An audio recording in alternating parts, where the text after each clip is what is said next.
Ang susunod na programa ay rated GP. GP? Ano yun? Garantisadong pampaborito!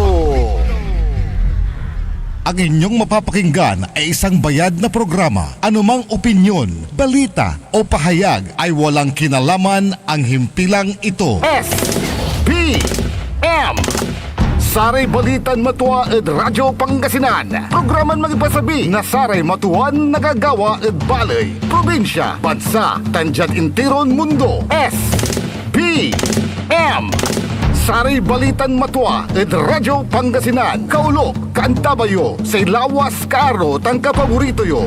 Joseph Kanilang Bakani. S-P-M Saray Balitan Matua ed Radyo Pangasinan. Lunes hanggang Biyernes, alas 9 hanggang alas 10 na kabuwasan. S-P-M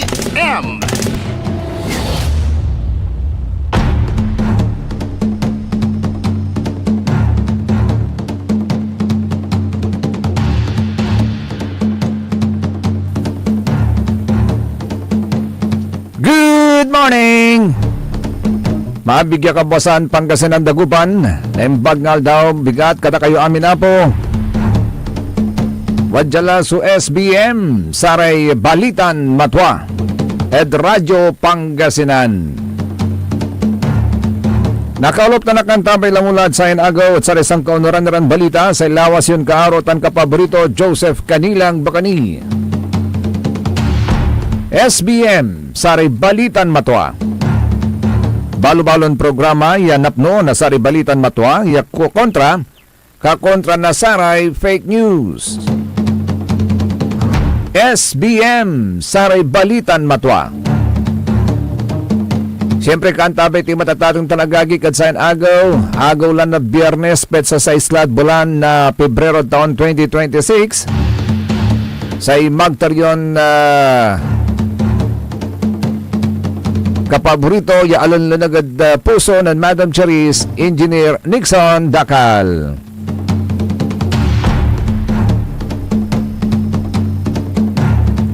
Ay ne, nanpanang nangla tatang tanagagik, nanpanang nangla si Presidente Bongbong Marcos. Nagpakita na po siya sa publiko matapos po ang ilang araw na pagkakasakit. Pigay agaw yan ang sakit yata itong tanagagik. Awalaan na bublay na laman. Natan nan panang nangla ed publiko. Si Presidente Ferdinand Marcos Jr. Nen si Kato at inmatindi at sa may skills passport mobile application ng Technical Education and Skills Development Authority o TESDA sa San Juan City. Yadyad inyarap to at sa publiko at atang tanagagik at niluri to nira. Nagbiro pa si Pangulong Marcos na sana ay nagdala siya ng kanyang sariling pudyum para hindi mahirapan sabay turong matangkad na height ni Mayor Francis Zamora. Sa kanyang talumpati, sinabi ng Pangulo ng bintahin ng paggamit ng TESDA Skills Passport mobile application ay para mas mapadali at malapit ang oportunidad sa mga mamamayan dahil ito anya ay all-in-one digital platform na. Diba tatong tanagagik ang tumay babagada? No walay sakit no may presidente, dapat ipaalam sa taong bayan kasi kahit ilang araw man yan, meron dapat umaktong presidente ng Pilipinas. Agaw na tatong tanagagik. And in that case, no, bilang tawalay sakit na sa presidente, sa may law under the law of succession, sa unaktod presidente ditan, sa may vice presidente, aguntan. Tayo importante mo lantitan sa papel. Ginagampanan po ng isang presidente at atong tanagagig. Paano to? No, biglan walay gira, aliwan si pangilablabay. Biglan walay gira, dapat walay presidente yung desisyon para pankabigan na karaklan ang kauntan. Ang gaman nung natatang talagagik at sa may latest survey, Wala lamot sa pimaway survey at atong tanagagik. Yan o iner. At pimaway di man at atong tanagagik. Ya 48%. At sa may tugon ng masa survey ng Okta Research na isinagawa noong December 16 to 20, 2025, nagtanong po ang mga researcher sa 1,200 na mga Pilipinong edad 18 years old pataas at may plus-minus 3% na margin of error sa 95% na confidence level. Lumabas po sa trust rating. 2 taong ulit ang pinagkumparahan po niyan, ang Pangulo at ang pangalawang Pangulo. Sa trust rating ng Presidente BBM, medyo limagsab. Tani from 57% at sa may last year survey at atong tanagagik at limagsab yan na 48%. Limagsab na 48%. Samantalang si Vice President Sara from 51% umakyat po ito sa 53%. From 51% umakyat po ng 53%. And then doon sa performance rating, ang dating rating ng Pangulo is 54%. Muli, bumagsak po ito. From 54 to 51%. Samantalang ang pangalawang Pangulo, si Vice President Sara Duterte, from 49% naging 54%. So umakyat. So yun po yung pinakahuling trust and performance rating. Sa last quarter ng 2025 na ginawa naman po ng Okta Research.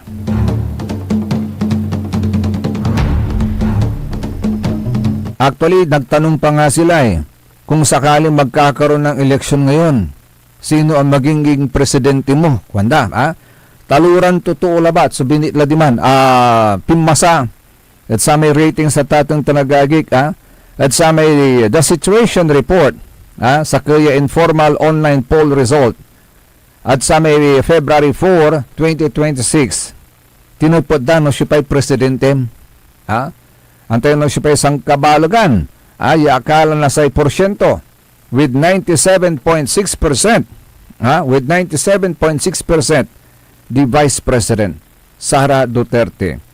Ang sumunod po sa kanya with an average of 2.2% si Senadora Risa Ontiveros na sinabi naman niya na handa siyang maging Pangulo, tumakbong Pangulo ng Pilipinas just in case magkaisa yung mga oposisyon. Okay. Sumusunod naman kay Senadora Risa Ontiveros with 0.2%. Laksabla, 0.2% si John Vic Rimulya. So si Kararaya sa Pimawayot Survey no siya ba'y labay mo magmalo yung presidente. Pero, with 97.6% sunala ng Vice President Sara Duterte. Araw daw yan to. Araw daw sa kwanto lang tinan Profesor Clarita.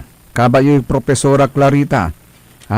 Yaayami ang ibagad Sara may senadorya. Shut up! Kwanto. Nan pantutungtungan datan so satay atan so ni Pakarad pang nakiklaim may territorial dispute at bautan na sa Pilipinas tan sa China yano inarat indeklaradanin wala may kanunutan tan ideklaran persona non grata so sa may ambassador na China at Pilipinas pero sa kwanto ng Profesora Clarita Carlos shut up kwanto natan wala mo pala pagtuatatong tanagagi katsaya. So, resulta na sa Pimawaya survey. Yan yung inerlante sa kwanta yung manatalo na.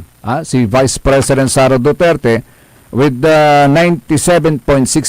Sa kwanto naniniwala si Profesor Clarita Carlos na sa ilalim ng isang Sara Duterte presidency, ang mga polisiya ay magiging sentro sa tunay na kapakanan ng bawat Pilipino.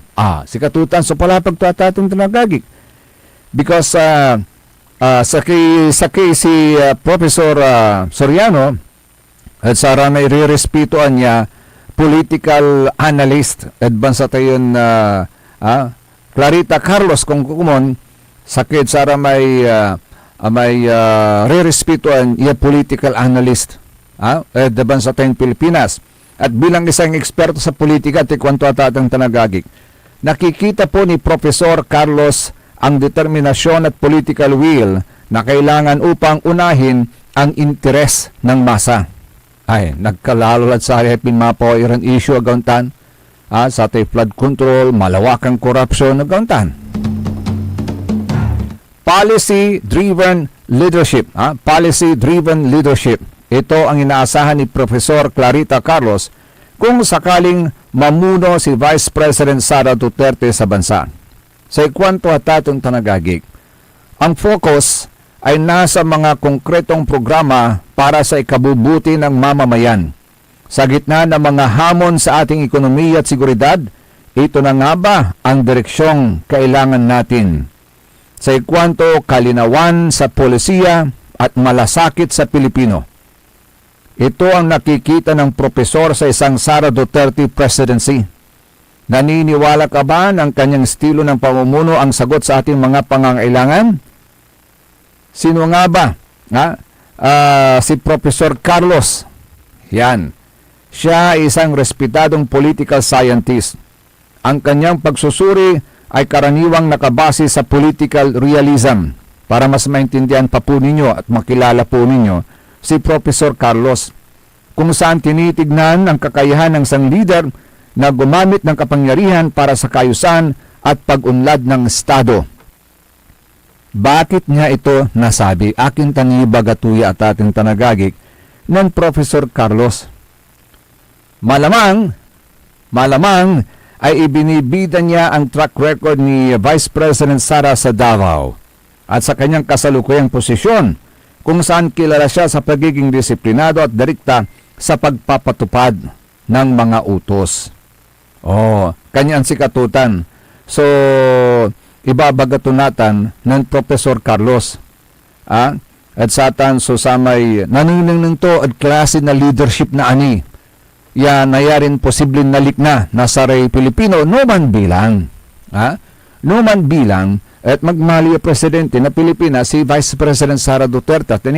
Duterte, taninitan nila maso sa kaya duwaran impeachment proceedings na naman. Duwaran impeachment complaints kung kukumon. Yain sa gapdad si kato. Ni sa ikwanad balita at atong tanagagik at sayin agaw kasi mansumpal may thank you sa tubig Yan. Mansumpal may February 6 at sayin agaw may 1-year ban. Yung gitar na sa Korte Suprema mansampot at sayin agaw. At accordingly, at sa may balita yan awat tayo at sa rin kapesan at ating tanagagik, naawat la na sa Speaker of the House may dwaran complaints.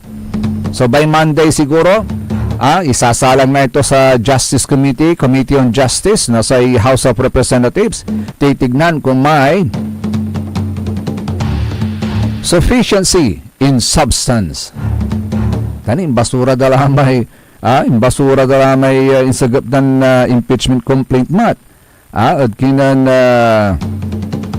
Presidente BBM. Wala na. Tingnan natin kung dadaan pa sa plenary at kung dumaan sa plenary baka magbago pero kailangan ng 1/3 votes. So 1/3 votes ng lahat ng mga miyembro ng House of Representatives ang kailangan para ma-overturn yung pagbasura sa dalawang impeachment complaint laban kay Pangulong BBM.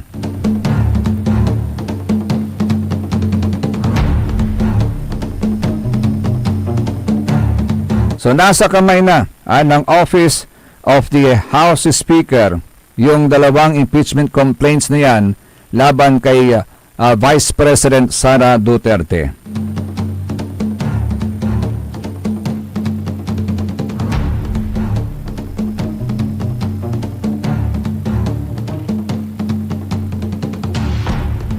Pero agi, kaskasan iray tagad Dimad Iligan City. Ano na nila? Ara may video at atong tanagagi. Ay limo puwaso ilog. si katulaya so new normal tayo atatong tanagagik ya kada walay unsabing bagyo undalan at Pilipinas sa ibit-bitutan natatong tanagagik heavy rainfall. Heavy rainfall ya mampalupwa, mampalarag, nasaray ilog tayo. Singasamay agawan natin at iligan. At sareng kaplusan, limulupwalari ilog da diman at Iligan City. Kalabyan ninyo tanay, inya ang nordara may luluganan. Untan, so sa may karakol na danong, iawit na sa bagyon si Basyang. Untan karakol, atatong tanagagik sa awit tong danong. Na Basyang. Tayo atatong tanagagik. Sa tanya bagyo lante, at wala rin lugar lang natin niya indeklaradan na kinla. May pigari kakasil to lang ni bagyo dan natin natatong tanagagi. Grabe, grabe so sa may lilik ng dalamat natin dinan. At sa tanay, so nanunong din yung video at atong tanagagi.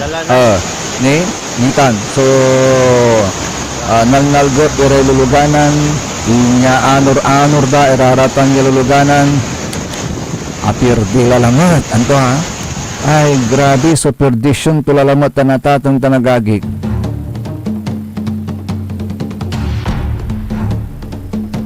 Kanyan si katulatan, so ilalon tayo, new normal atatong tanagagik.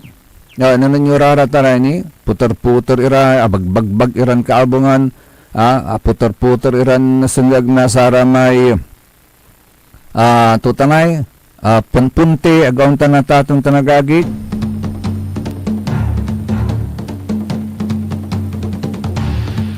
Grabe, grabe. So, saya so epekto na saya so bagyo at si katayo natatong tanagagik.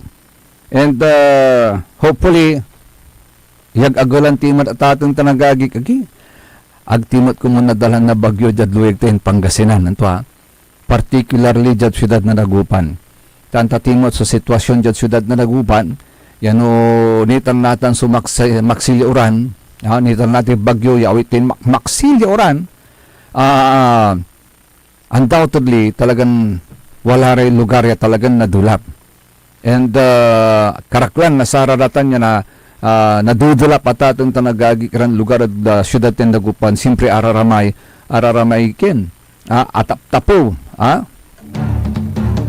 araramay nalnalgap kung kukumon, araramay nalnalgap lay lugar da, saripason da, si karaya lalamat so kaskasian, lalo limot po alamat so ilog at atong tanagagik.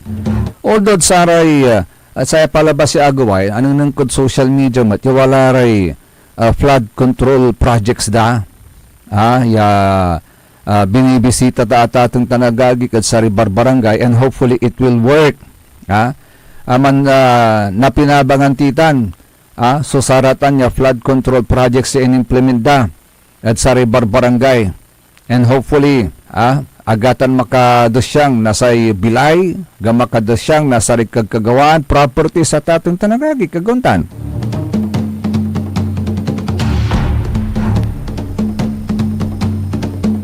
So, ang tanong ngayon, masusubukan natin later on kung yung mga flood control projects na yan will truly work out, will truly serve its purpose.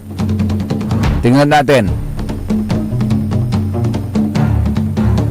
Kasi naman bilang, yan ba talaga ang kasagutan sa problema natin sa baha na nararanasan natin tuwing panahon ng tag-ulan?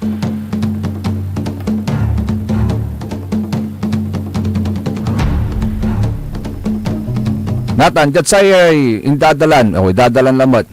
Dalan na sa Bagyo at Iligan, walay mensahe to ng Vice President Sara Duterte.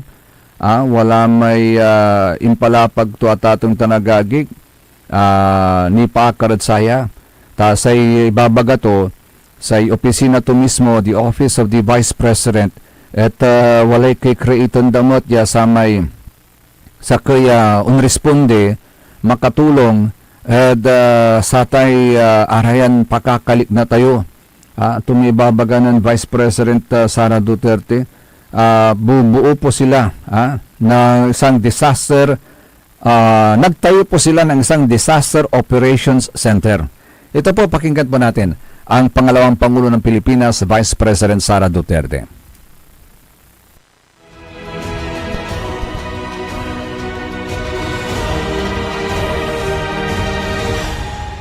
Mga kababayan, Assalamualaikum warahmatullahi wabarakatuh. Madayaw ngayong adlaw kaninyong tanan. Magandang araw sa inyong lahat. Kamakailan lamang ang mga sakuna ng pagguho ng lupa sa Cebu at iba't ibang aksidente sa dagat ay nagpapaalala sa atin kung gaano kahalaga ang pagbibigay prioridad sa kaligtasan sa lahat ng aspeto ng ating buhay. Sa lugar ng trabaho, sa ating araw-araw na paglalakbay, at maging sa loob ng ating mga tahanan. Habang may panibagong bagyong dumaraan sa ating bansa at sa mga susunod pa na sakuna, kinakailangan na gawin nating araw-araw na prioridad ang kaligtasan natin at ng ating mga mahal sa buhay. Palaging tiyakin na ang mga ginagamit na pribado at pampublikong sasakyan sa lupa, dagat o himpapawid ay maayos ang kondisyon at ligtas gamitin. Makinig at sumunod sa mga travel advisories at babala ng Pag-asa, Philippine Coast Guard at Civil Aviation Authority of the Philippines.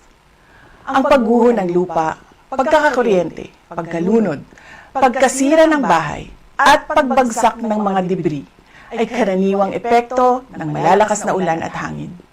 Tandaan na kahit lumabas na ng bansa ang bagyo, ang patuloy na pag-ulan ay maaari pa ring magdulot ng mga pagguho ng lupa ilang araw matapos ang bagyo. Itinayo namin ang Disaster Operations Center sa tanggapan ng pangalawang Pangulo upang makipagtulungan sa mga lokal na pamahalaan sa pagbigay ng tulong sa ating mga kababayan. Ang DOC ay laging handa na magbigay ng suporta sa unang pagtugon ng mga lungsod at munisipalidad. Ang pagiging handa at maingat ay susi sa kaligtasan ng bawat isa. Kailangan natin mag-ingat, magtulungan at manalangin para maiwasan ang trahedya. Syukran. Si Katutan at Tatang Talagagi ka, si Katutan so mensahe then Vice President Sara Duterte at saya so idadalan na sa Bagyong Basyang at bansa tayong Pilipinas tan kwantulanti akatarya so sa may Disaster Operations Center na sa Vice President hanggang sari manong tumbok ni Ray idalan na bagyo pero sana wag ganon ang epekto ng bagyo sa atin nito pero ganaiwasan na tatang tanagagik kanyan muli nabalik tayo doon sa ano nang nangyari ulit. Ano nang nangyari sa mga flood control system ng ating bansa. Anong nangyimot at atong tanagagik? Mismo sa lugar, ya kulain dari kabkaabungan na Diligan City. Inya anorda iraraman sululuganan.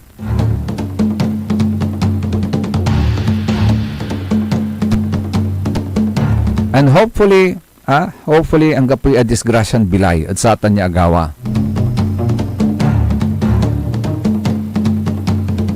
Kaya nakaukulan tayo raraman so flood mitigation projects pero timat na pipinabangan. Timat na pipinabangan. It does not protect us. At sa tay wrath na sa tay nature at atong talagagig. Paano tumatay? Mano na ay bulsa agauntan mano na ay bulsa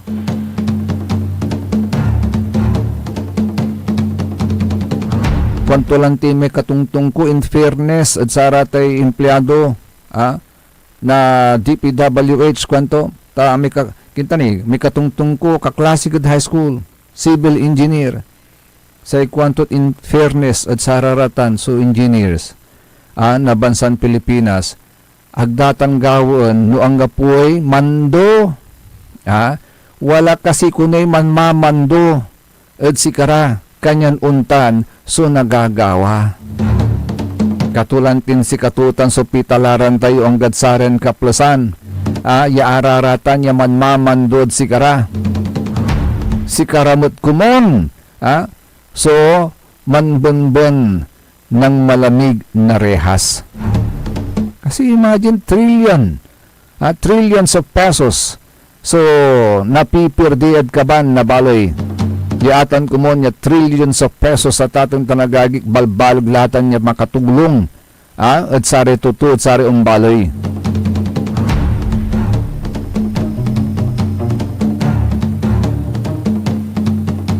Kaya ndod sa raya yan nagagawa, ipapanengneng at sikatayo. No, paano to so ginagawa tayo, no, paano to so ginagawa na sararaya. Ya totoo, at sararatan ya proyekto, ya mangyagal kumun at sari totoo. No si pararatan ya Punsyo Pilato. Ya walay pakapanyaridan na kontrolon. Kontrolon so budget na Pilipinas. Hello, good morning kay Sir Maxi Solis, kay Madam Emma Alipio. Sabi niya, good morning Sir Joseph, happy birthday pala kay Madam Jennifer Fernandez ng Basing Elementary School at sa aking bunso na anak na si Laika Angela Alipio. Happy birthday sa kanilang dalawa. Thanks sir, kwantunan Madam Emma Alipio. Good morning sa mga single ladies. Si Nanay Bihing, si Nanay Kunching, Yasay Kwandat si Katutan Sumiriam Defensor na Barangay Basing, si Doktora Perla, si Kagawad Esperanza, ganun din kay Madam Ja. Binabati ko na rin yung mga ang Barangay Council ng Barangay Basing na by the way magse-celebrate po kami ng aming fiesta, barangay fiesta, gaunta na tatong tanagagig at sa bulan na Marso.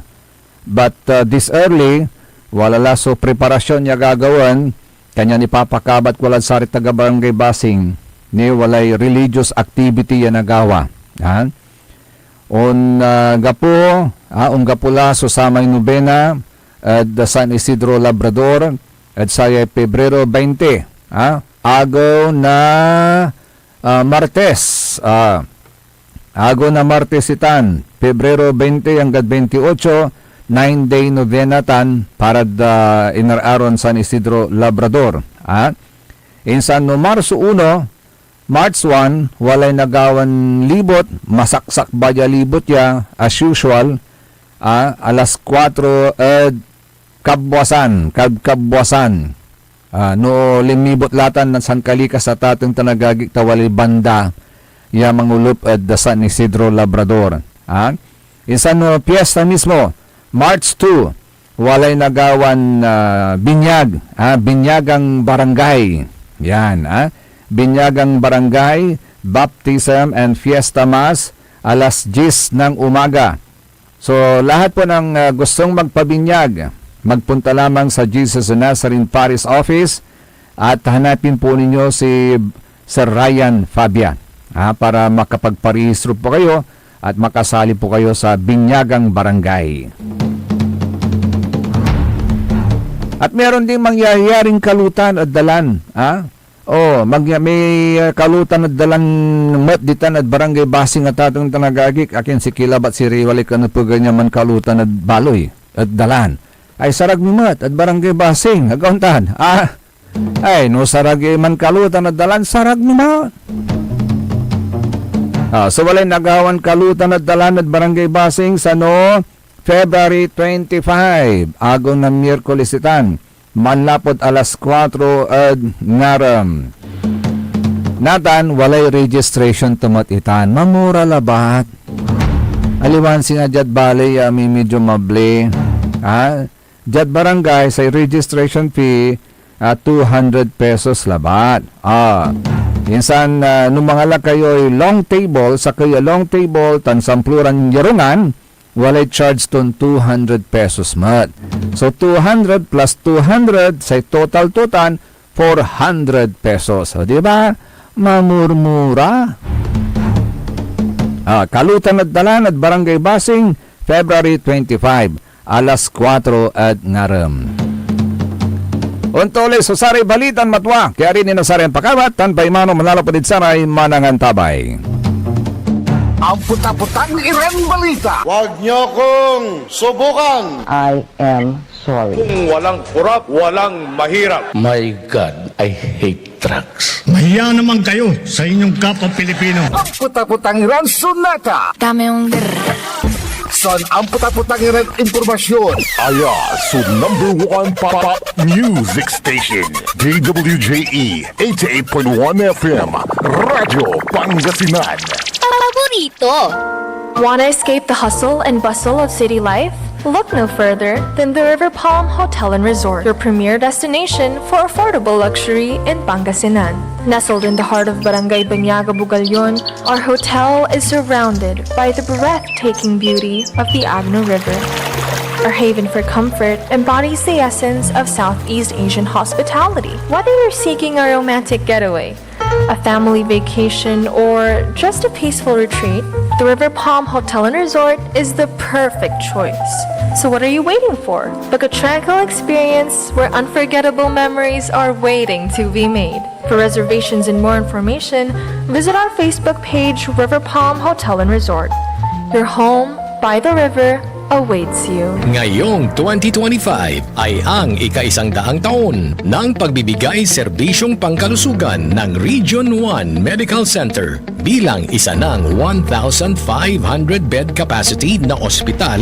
Mas marami pa ang mapapagaling at buhay na madudugtungan ng ospital di lamang sa Pangasinan kundi sa buong Northern Luzon sa tulong ng 12 accredited residency training programs at 13 active specialty centers nito: Cancer Center, Dermatology Center, Eye Center, Heart Center, Toxicology Center, Burn Care Unit, Center for Mental Health, Acute Stroke Unit, Geriatric Center, Infectious Disease Center, Kidney Transplant Unit, Lung Center, at Trauma Center. Patuloy na mangunguna ang R1MC sa pagpapaigting at pagpapaibayo ng dekalidad na healthcare delivery hanggang sa susunod na siglo.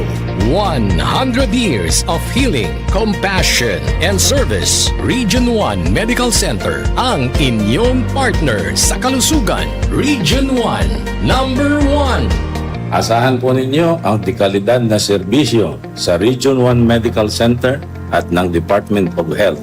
Ito po ang inyong lingkod, Dr. Joseph Roland O. Mejia, ang inyong Centennial Medical Center Chief ng R1MC. Sa bagong Pilipinas, bawat buhay mahalaga. Popular sa balita. Taluran ka tao, naaktuan, yaman na susugal, inaristo. No ginawa miya duga sa trabaho tan talagan na aya at malat, no problem. Construction of flood control, Lagasit River, Balongaw, Santa Maria, 47 million. Hindi pa nga nabubura sa kaisipan ng taong bayan yung mga ill-gotten wealth na yan eh. No. Diba? At popular sa musika. They say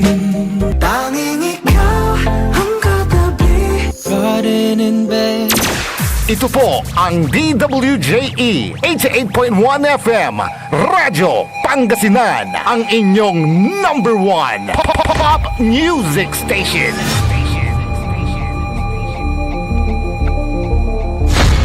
Dagupan, walay saksakay ang radio station ya iyayag nasaray Dagupenyo. Judge Herrero, Paborito. Lasip Chico, Paborito. Lasip Grande, Paborito. Lumboy, Paborito. Lukaw, Paborito. Jet Maluwad, Paborito. Aya, so 88.1 Radyo Pangasinan.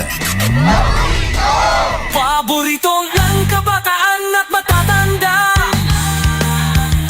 Paboritong pakinggan sa bus, tricycle, jeep at mga opisina. Paborito mo, paborito ko, paborito natin lahat. DWJE 88.1 FM Radyo Pangasinan. DWJE 88.1 FM Radyo Pangasinan.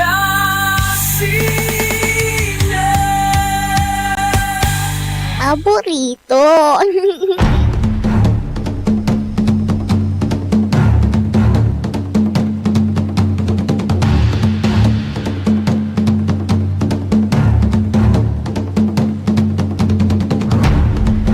Tuloy-tuloy so sari balitan matwa. Kaulap kan tabi ni siyempre sa magtutorin lingkor, magtutorin ka porito, sa lawas yun amigo, Kaaro Joseph Kanilang Bakani.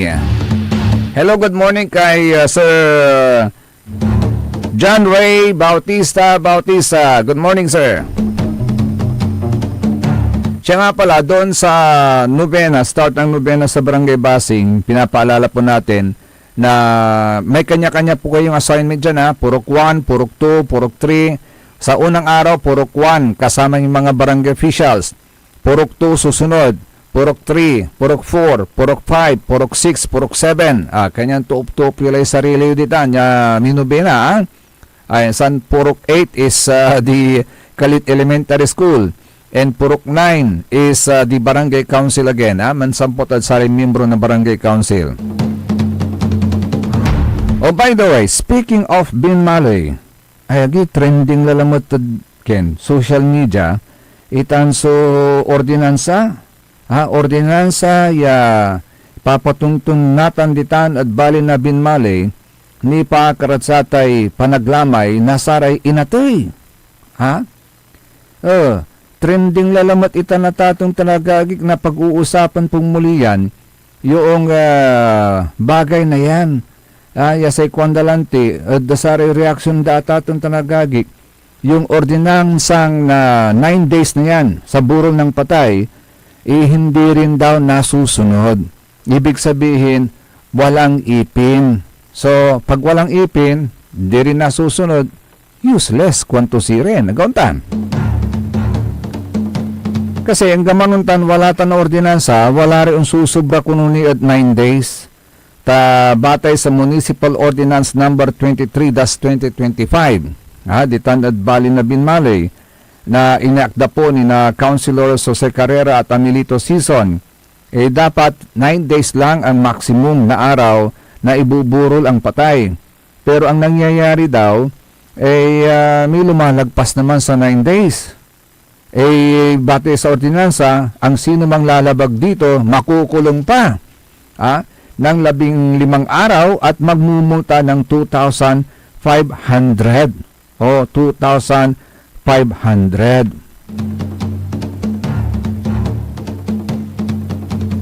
At ang compliance o pagsunod sa ordinansa ay responsibilidad umano ng mga pinakamalapit na pamilya o kaanak ng namatay.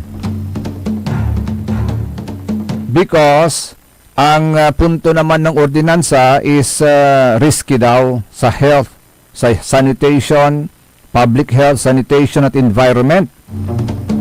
Bukod pa sa disruption sa peace and order sa komunidad. Pero hindi rin nasusunod. Antayo, sabi nga ni Nanay Kunching, niwala reaction to ng Nanay Kunching, di tanad Barangay Basing, say kwanto, ang Miriam Defensor Santiago ng ng Barangay Basing, patay na nga, may limit ng pagburol, dapat hindi. Dapat hindi naman, kwanto, kasi hindi naman pareho ang namatayan. May nagtatagal ang burol kasi ang reason ng namatayan ay may hintayin pang importanteng kamag-anak, lalo pag miyembro ng pamilya nila ay nasa abroad. At ang iba naman na namatayan ay hindi na nila pinatatagal ang libing, may 7 araw lang na libing na yung patay na kamag-anak nila dahil wala na silang hihintay na kamag-anak. Kaya sana, kwanto ng Nanay Kunching, wag nang bigyan ng limit ang araw ng paglilibing ng mga patay. Nasa namatayan na yan. Kwanto ng Nanay Kunching. Sa kwantumat ng Richard Agbayani Samson, naku po, bakit pati yan? Bakit pati yan? Nasa pamilya na po dapat ang pagdidesisyon kung gaano po katagal ng paglalamay nila sa kanilang yumao. Hindi naman po makatarungan na pati duration ng lamay ng yumao ay kayo na ang magdidesisyon. Magbigay po tayo ng respeto sa pamilya ng yumao, wag naman pong ganyan, kwanto. Sa bagay, napaisip din ako, sabi ko, kaya nga dapat, di ba, ang proseso niyan iniimbalsa mo yung mga patay. Bakit iniimbalsa mo yung mga patay? Kasi usually 3 days, sa loob ng 3 araw, kapag ka ang isang bangkay hindi pa nabalsa mo, mangangamoy na yan. Nabuluklatan na tatong gaguntan. So, that pose danger na sa public health, sanitation, and everything, gaguntan. Pero dahil merong embalmer, na siya nag-iimbalsa mo ng mga patay, tumatagal yung patay na yan more than 3 days. Maabot ng 7 days, and the more siguro is 9 days, or pwede pang 2 weeks, gauntan, 14 days. Kasi ang ginagawa nila, after a certain period, pag tumagal pa yung bangkay, i-embalm ulit, o lalagyan ulit ng gamot, gauntan, para hindi mangamoy, hindi magbigay ng aliwan delikado at public health, gauntan. Kaya nga may mga embalmers So bakit lilimitahan natin? Napaisip din ako, tama nga naman. Anong purpose ng pag-i-embalm ng mga patay? Siyempre, nagdadalamhati yung pamilya. Gauntan, wala meron ngalag da ingon ipunpang may inarod at bilay. Tapos siyempre, once impunpun dalatan, agdala na ng picture na batlay pa kanong nungandad sa may kinda. Pero siyempre, nakaukulan lanting ipunpon. Natan, second sa kaya. Imbis na ganyang ordinansang ginawa, gumawa na lang sana sila ng ordinansa na makakatulong sa pamilya ng yumao, lalo na kung kapos at kulang sa pagpapalibing. Yon. Ano nga bang maganda dyan? Sabi ni Trev Ayo. Sabi niya, gumawa na lang ng ordinansa na makakatulong sa pamilya ng yumao. Something like, pwedeng mag-extend ng tulong ang munisipyo o magbigay ng sasagutin na ng munisipyo yung mga ataol, yung pagpapalibing. Kapag yung pamilyang namaten is mahirap, walang kakayahan. Pwede pa, mas maganda, di ba? Sabi naman ni Roberto Manuel, kaya nagtatagal dahil may kamag-anak na nasa abroad. Yon. Gaya ng sinabi ni Nanay Conching, at gustong hintayin siya. Mga mayayaman at may katungkulan sa gobyerno naman, usually violators dyan. Kwento. Sa kwento mo ng Jesse Jing de la Cruz, hindi ako against sa panukala, pero sana naman mas unahin sana ng bayan ang mga mas importanteng bagay. Health ba, sinabi nila, mga basura, health, ba sinabi nila mga basura, hanggat halos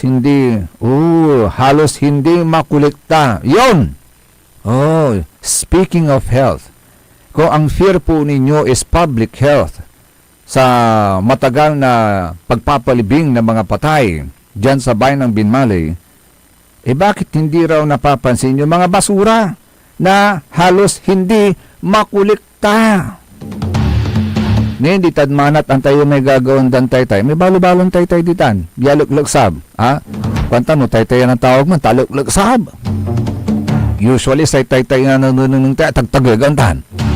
Pero aluk-luksab ya taytay ditan. Pigaran million man. So, inggutal da ditan. Pansinin po ninyo, meron pa rin po mga basurang nakatambak dun.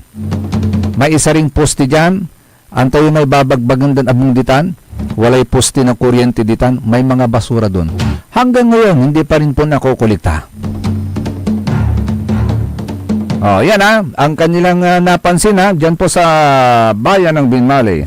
Kung public health ang inyong concern, pagtuunan nyo rin yung mga basura na halos hindi naman sinasabing hindi nyo kunikulikta, halos hindi makulikta.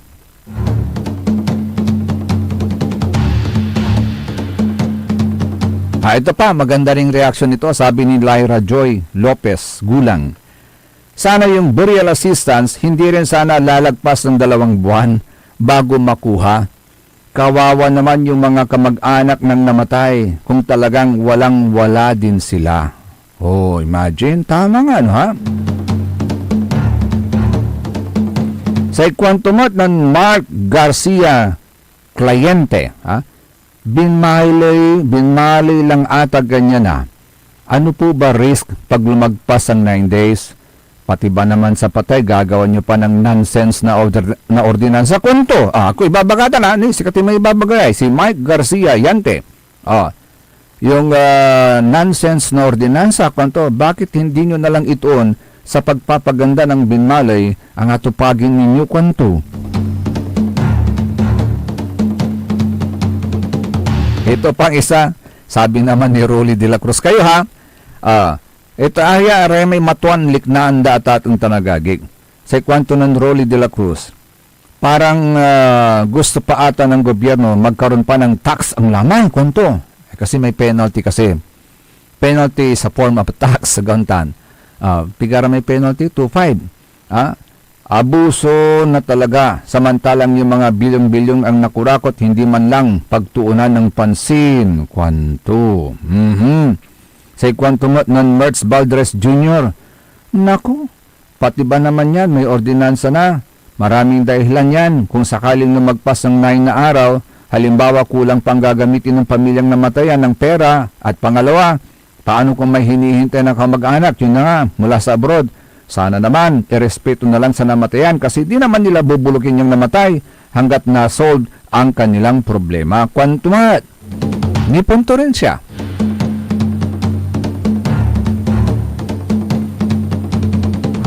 Si kwanto yan ng Marichu, Tabilin, pati pagburo, pangingialaman, kwanto. Red flag na ordinance naman atang ganyan.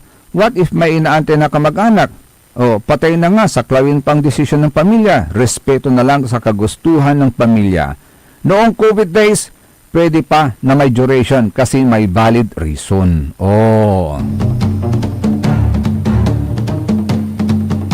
Ito naman, maganda rin ang kanyang sinabi mga kapaborito sa kwanto ng Marley Aquino.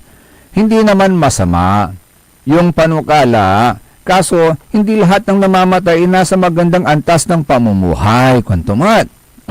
So minsan, kailangan talaga nilang magpasugal para makalikom ng pampalibing kasi minsan, madalas hindi naman sila matulungan ng mga nakaupo. Kwanto. Pero sana naman, sa mga namatayan din, wag naman gawing negosyo ang patay kung wala namang hinihintay na galing sa abroad. Yun. Kay Marley Aquino naman yan.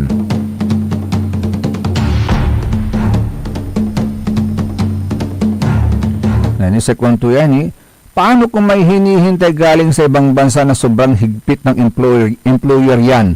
Sana ang maintindihan ng employer. Yan sana ang maintindihan ng namamahala sa gobyerno na hindi basta-basta nasasakay ka lang sa jeep, makauwi ka agad sa Pilipinas. Subukan nyo mag-abroad, kwanto? Sa maigpit na bansa para maranasan nyo, kwanto? Mukhang nasa maigpit na bansa ito ba? So yun, nagiging kontrobersiya ulit yan. Usapan, nagiging usapan uli sa social media. Bakit nga ba naisip niyo yung ordinansang yan?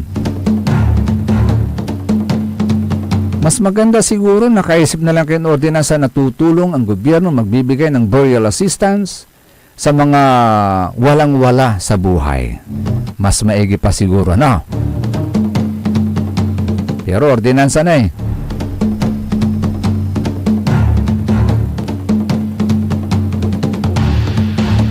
Sa human interest story naman po tayo. Human interest. Ano ang human interest po natin sa araw na to? Takot ba kayo sa lamok? Usually, pag pinag-uusapan po natin ang lamok, galit na galit karamihan sa atin. Agauntan. Nuwalay din mapon aguyot, adlaman tayo, antigagawan tayo, tataplikin tayo. Agauntan. Pinapatay po natin yung mga lamok na yan. Kasi baka ang pangamba po natin, baka magka-dengue po tayo. Agauntan. So, yun ang paniniwala po natin. Para iwas dengue, pinapatay natin yung lamok. Pero on the other side of the kwento, mga kapaborito, meron din palang may magandang maidudulot itong lamok. Meron pala tayong hindi pa nalalaman patungkol sa lamok. Unang-una, ito ang mga lamok ay bahagi ng food chain. Anong ibig sabihin yan? Ha? Ang mga lamok ay mahalagang pagkain ng iba't ibang hayop gaya ng tutubi. Tutubi, may sakay ni, butiki. Tutubi, butiki, may sakay palaka. Palaka, isda at iba pa. Kapag nawala sila, maapektuhan ang balanse ng food chain. Di ba? Kaya nga kung minsan mga kapaborito, sa loob ng bahay, may nakikita kayong mga frog, lalong-lalo na inside the bathroom. Bakit? Kasi sa inside the bathroom, marami dong mga lamok at doon po usually napupunta yung mga frog para kainin yung mga lamok. Agaunta na tatong tanagagik. So yun yung isa na kagandahan pala bakit create. Sa bagay, lahat naman ng creation ng Lord, ng God, may purpose kung bakit na-create ang mga yan. Tulad nito ngayon, aguntan. Nagsisilbing pagkain ng mga tutubi, ng mga butiki, ng mga palaka, ng isda. Itong lamok. Pag tinanggal mo yung lamok, walang makakain yung mga tutubi, walang makakain yung mga butiki, walang makakain yung mga palaka na kinakain din natin, aguntan. At isda na kinakain din natin. So, ano mangyayari? Hindi magiging balance yung food chain. Okay, isa pa. Tumutulong din pala yung lamok sa pollination. Sinasabi na may ilang uri ng lamok na nagpo-pollinate ng mga halaman habang sumisipsip ng nektar. Parang bee. Di ba? Parang yung mga bee na sumisipsip ng nektar para mas lumago pa yung flower. Yung mga arate rosas at atong talagagig agauntan. So, nakakatulong din pala yung lamok sa pagpaparami ng halaman. Ngayon nyo lang alam yan. Isa pa, ang lamok din daw ay indicator ng kalagayan ng kapaligiran. Maganda to. Pag marami ang lamok, maaring sinyalis ng kondisyon ng tubig at kapaligiran. Oo nga naman, So kapag maraming lamok, ibig sabihin, hindi kayo naglilinis. Hindi kayo naglilinis, marumi sa inyong kapaligiran, kaya maraming lamok. Pero kapag malinis ang kapaligiran, bibihira ang lamok. So good indicator din pala yung mga lamok. Okay? Isa pa, ang lamok daw ay bahagi rin ng biodiversity. Isa sila sa maraming uri ng organismo na nagpapanatili ng balanse at ugnayan sa ecosystem. Yan. May participation din po sila. May mahalaga din pala silang papel sa mundong ibabaw yung mga lamok. So, ito pa, believe it or not, hindi lahat pala ng lamok ay nangangagat ng tao. Hindi lahat ng lamok ay nangangagat ng tao. Marami daw lamok ang nektar lang ang kinakain at hindi direktang mapanganib sa tao. So yan. Yan ang kwento ng lamok sa ating human interest story. Kaya wag na kayong nagagalit sa lamok. Tignan nyo ngayon, may lamok dito sa aking notebook. Hindi naman niya ako kinakagat, pero lumalakad siya sa ibabaw ng aking notebook, kaya hindi ko na siya papatayin. Hindi, ito, hindi ako nag-iimbento ng kwento. Kung makikita nyo lang itong aking notebook, merong ditong lamok sa ibabaw. Di man, timikabla na wadjay, at lima, pero tak kukuten. Paano tulay? Abulagan ko labat. Agauntan, age. So may mga lamok din palang hindi nangangagat ng tao. So yan hindi lahat ng lamok nangangagat ng tao.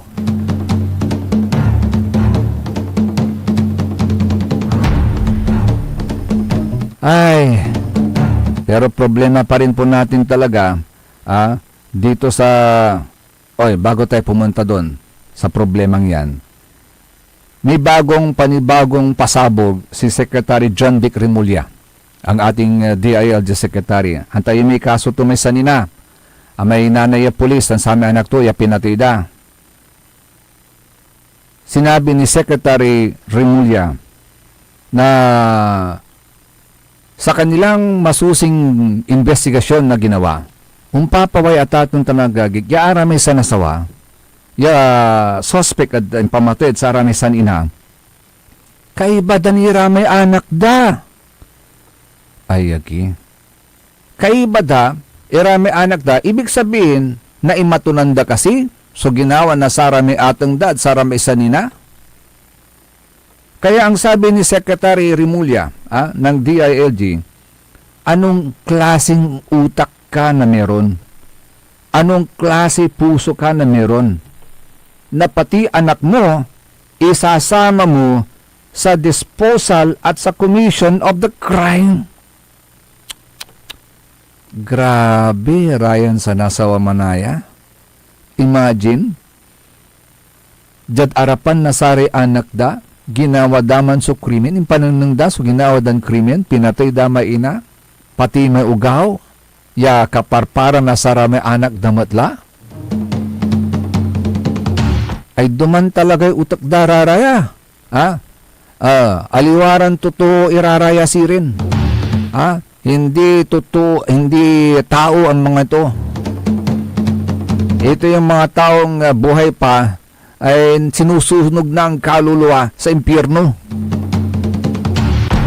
Hanggang tanatatong tanagagig. Imagine, gagawa sila ng krimen sa harap mismo ng kanilang mga anak, na pati yung anak na ayagi. Ay malaking epekto nito psychologically sa mga bata, gontan. Na para bang maiisip nila, paano na ani say sagsagat o tagda, normal lang nagawin ng ganun. Maling-mali. Ay grabe. Yan mo tayo sa sakuyay. Manutuop na balon party list. Say party list to Engineer Nick, dengal mo, organisasyon, letter O, ng mga tatay, letter T, na inaapi, letter I, ng mga nanay, letter N. Pantakap mo manoy. Organisasyon, letter O, ng mga tatay, letter T, na inaapi, letter I, ng mga nanay, letter N. Pantakap mo man, tigabay T, pawagaman eh. Ay kalukuan dararaya at kayo manutot ng tanah party list.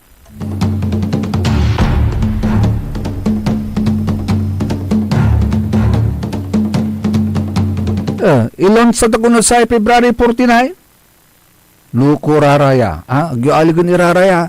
Araraya so walay tapis-tapis dumala.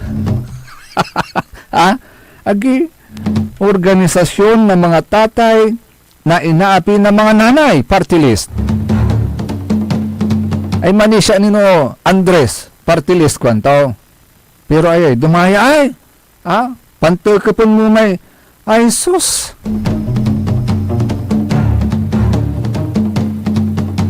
O ito sinasabi ng isang ekonomista, si RCBC Chief Economist Michael Ricafort, kung bakit umabot sa 17.7 trilyon ang utang ng Pilipinas. Ang isa sa dahilan ng paglubo ng utang ng Pilipinas, corruption. Corruption, kwanto, isa po yan. Kasi ang korupsyon, parang cancer sa lipunan yan. Wala talagang dulot na maganda yan. Walang ikabubuti talaga yan.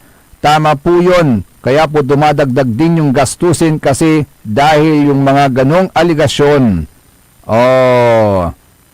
Corruption. Kaya ang tanong natin ngayon mga kapaborito, kailan matatapos ang korupsyon? Taninang ninyo at sa latest update sa bilang nasaray unemployed Filipinos manlapod 15 years old patagay timmagay na 2.26 million ng December 2025. 2.26 million. Malnapod sa may 2.25 million niya tagtagilan unemployment rate at sa may November 2025. Timmagay na 2.26 million sorsaray unemployed Filipinos. Tan 1.63 million at sa may December 2024 at saya so ibabaga na Philippine Statistics Authority PSA.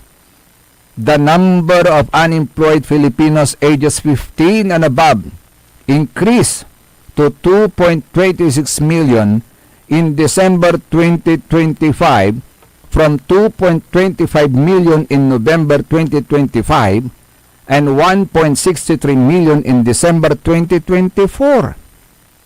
Si katuya so sa may resulta na sa may sangkaunuran ya labor force survey ya ginawa na sa Philippine Statistics Authority.